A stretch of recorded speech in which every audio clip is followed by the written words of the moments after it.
রাজশাহী মহানগরীর কাদিরগঞ্জে অবস্থিত ঝলক পলক ছাত্রীনিবাসে প্রায় ৩০০ শিক্ষার্থী থাকেন। অভিযোগ রয়েছে মেসটিতে খাবারের মান অত্যন্ত নিম্নমানের এবং পরিবেশ অস্বাস্থ্যকর। রোববার বেলা ১২টার দিকে এবং রাত ১০টার দিকে অভিযোগের বিষয় নিয়ে ছাত্রীদের সাথে মেস মালিকের ২ দফা বাকবিতণ্ডা হয়।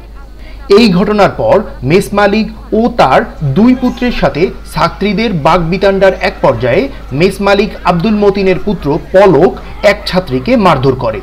এই ঘটনার প্রতিবাদে শিক্ষার্থীরা নগরীতে গভীর রাতে বিক্ষোভ মিছিল বের করে। পরে রাত ১টার দিকে তারা ঘটনার বিচারের দাবিতে বোয়ালিয়া মডেল থানায় হাজির হন। তারা ঘটনার ব্যাপারে পুলিশের নীরবতায় বিক্ষোভ করতে থাকেন। পরবর্তীতে মেস মালিক আব্দুল মতিন এবং তার ২ পুত্র পলক ও ঝলককে গ্রেফতার করা হলে পরিস্থিতি শান্ত হয়। হ্যাঁ, আমরা পুলিশের কথাটা সন্তুষ্ট।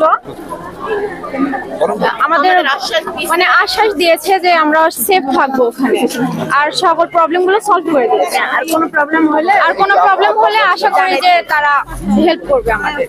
অভিযুক্তদের বিরুদ্ধে থানায় মামলা দায়ের করা হয়েছে। ডেস্ক রিপোর্ট, দৈনিক ৫২।